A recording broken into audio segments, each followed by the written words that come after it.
VOA's International Edition continues. Well, it seems every few years there is a new craze over a magical ingredient that is supposed to be a cure-all for what ails us. But as with many natural products, it's often hard for consumers to know which to buy and what will actually work. News reports have shown that products like these that are not regulated can be tainted or even sold with false claims about what the product can do. And there's a lot of confusion. And that is certainly the case for cannabidiol, mostly referred to as CBD.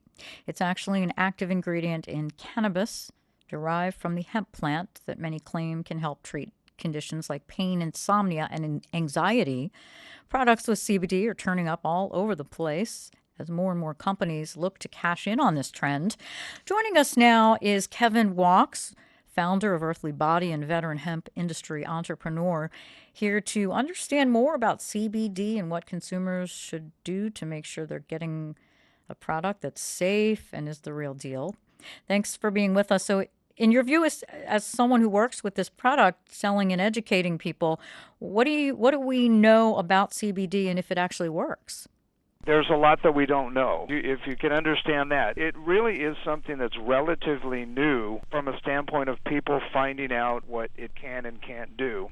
But there's such an overwhelming amount of evidence of it healing and fixing things. If you hurt, it takes away the pain. And if you need to sleep better, it allows for that, and bigger things than that, where if it was just a handful of things, you might think, well, placebo effect. But there's just such an overwhelming amount of stories of people using it for a variety of ailments and it working, and not only on humans, but animals as well. I have a really good friend of mine who's a doctor and has been a medical guy for, I think, the better part of his adult life, probably 50 years.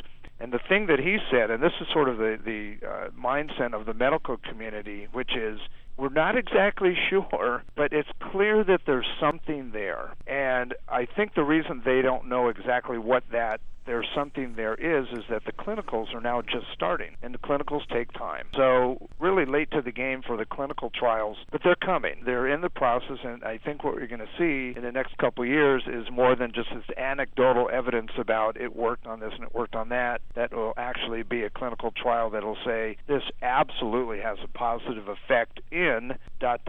And I mean, we hear some amazing stuff from, cancer treatments to diabetes to, of course, our main product, CBD Daily, is simple in that we're using it for pain relief. So obviously this is a very trendy ingredient and we're seeing a lot of it out there now in a lot of different forms. How do people know if they're getting something that's the real deal? And how do they know for which ailment, oil or whatever other ways it's distributed, how do they know what they're doing here as far as buying it? First question about the legitimacy of the product that they're buying. Because this has become so big, so quick, and it's sort of the gold rush, if you will, there's a lot of companies and a lot of individuals who have jumped into the market thinking that this is something, in theory, you can grow the plant in my backyard, and learning how to extract the CBD, I don't think it's particularly complicated. It's certainly something they can learn, meaning that anybody could find themselves in the business. When you have a situation like that, you've got a glut of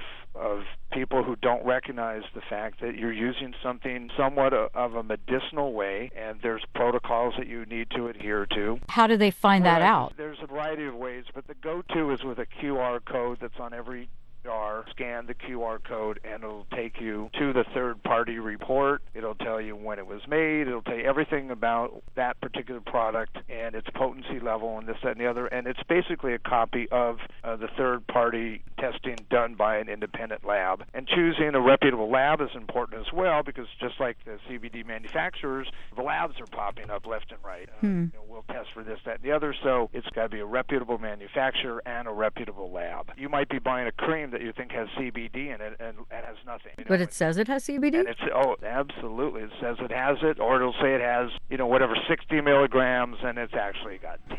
The CBD itself is an expensive ingredient, and it's very tempting maybe for somebody to say, well, nobody's ever going to really know. We'll just put 6 milligrams of CBD in there instead of 60, so they can make more money. And before third-party testing, there would be really no way to know unless you used it and it didn't work. Do you think this is a trend that is going to only grow? And if so, do you think at some point there will be regulatory issues? The FDA will get involved? Yeah, I do. There's just so much money to be made.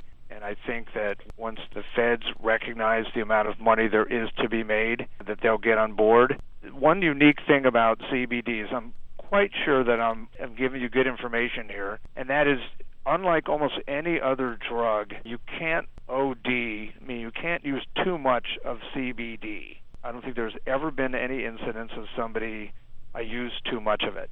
So the FDA is probably not going to get involved from a standpoint of protecting, the health of the population because you can't use too much, even though they may get involved in that area to make sure that authenticity and so on and so forth. With something that's ingestible, it's a little bit of a different story because unless you're making something that you're ingesting it, so it's got to be clean. You don't want to put any kind of whatever into your body if it's not clean and safe to drink.